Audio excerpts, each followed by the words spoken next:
The next iPhone could have something other flagship phones already have: a fingerprint sensor buried in the display itself.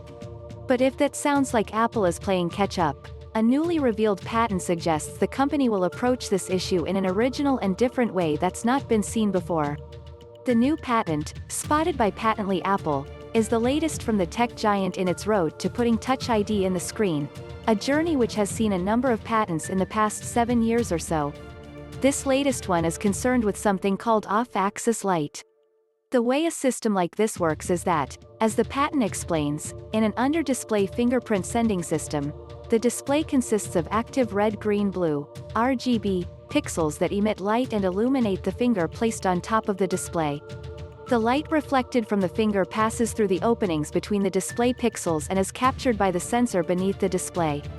The contact and non-contact regions between the finger skin and the display's glass plate generate different light intensity, which thus forms the ridge-valley contrast of the fingerprint. I won't put you through much more patent language, but it goes on to say that problems arise, due to the low light throughput and diffraction, so that the fingerprint image may suffer from low contrast and low signal-to-noise ratio.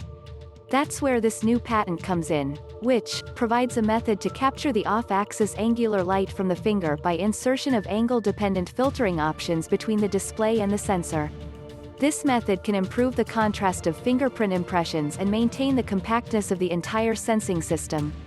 In other words, Apple may be late to the party with this kind of feature, but it's aiming to do it better through its particular design, which will increase light to improve quality. What's interesting here is that Apple is focusing on optical sensors rather than the ultrasonic kind used by Samsung in its flagship S-series phones, for instance.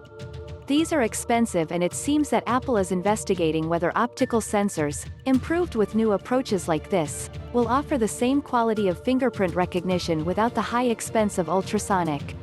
There are other new elements, too, such as the gratings which comprise the optical layer. In the course of the patent, there are several mentions of different kinds, such as blazed gratings or, and how cool does this sound, holographic gratings.